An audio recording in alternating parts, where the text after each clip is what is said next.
ভিডিওটা বর্তমান সময়ের জন্য খুবই উপযোগী। আমি প্রত্যেকদিন ভিডিও বানাই, তবে কখনো লাইক চাইনি, কমেন্ট চাইনি, শেয়ার করতে বলিনি।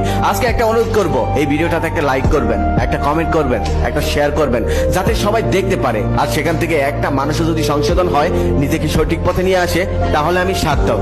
আর আপনারাও সওয়াব পাবেন, কারণ আপনাদের লাইক কমেন্ট শেয়ারেই এই ভিডিওটা অন্যের কাছে পৌঁছাবে, সবাই দেখতে পারবে।